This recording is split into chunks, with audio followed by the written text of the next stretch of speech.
Hey guys, so today for this discussion of this week, we're talking about performance anxiety. For I'm gonna talk about one of the meets that I ran in cross country whenever I was in high school. I ran three out of the 4 years of my high school, and I was in high school, and so one of the main biggest meets we have that we go to is called the Rio Rancho Invite, and it's in one of the it's located near Albuquerque, New Mexico. I went to school and grew up in New Mexico, so it's one of the biggest schools in the area, and Albuquerque is probably one of the biggest cities in the whole state. So when they have that invite, there's over 100 plus teams there, and they probably have like 4 heats. And normally when we go to invites, we have probably 50, 20 teams if we're lucky. Sometimes we go to meets where there's probably like 5 or 6 teams, and then there's probably 6 or 7 uh, people in per team. And then at the time I was running JV, so sometimes there's even more than that. Usually in varsity there's only like 6 people, but in JV sometimes there's like 8. And so whenever I was running JV at the time, and I was a sophomore in high school, and we went to the Rio Rancho Invite. So it was the first time that I got to go to a big meet like this, and there is probably at least over 100 something, maybe 500 kids on that line, and you go through like a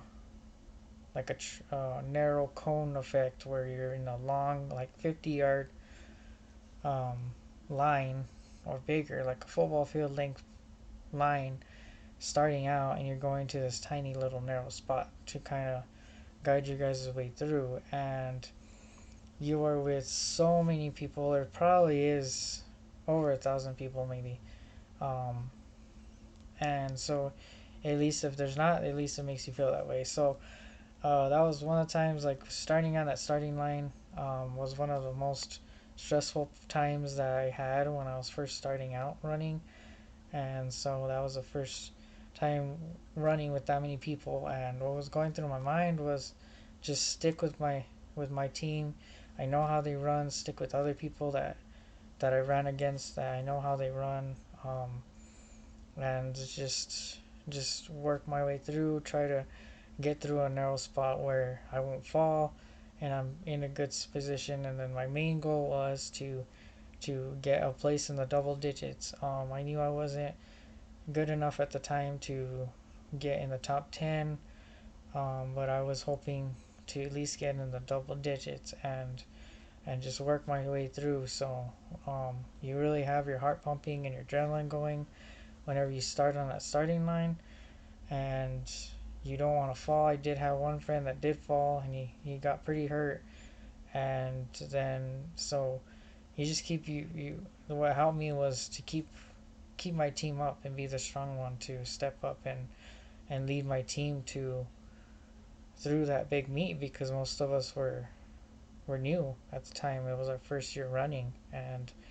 even though it was my sophomore year, it was still others' first time running, and so I wanted to be that strong one to carry that team at the time and go through. So in the long run, I ended up getting in the double digits. I think by the time I was senior running that meet, I think I even made it in the top 20. So every year that I ran that meet, I did make double digits, and that was fine with me. I wasn't there to get first. I was there to have fun and be with my team, and it was a very great experience of being there and having a good time. Right. Thank you guys.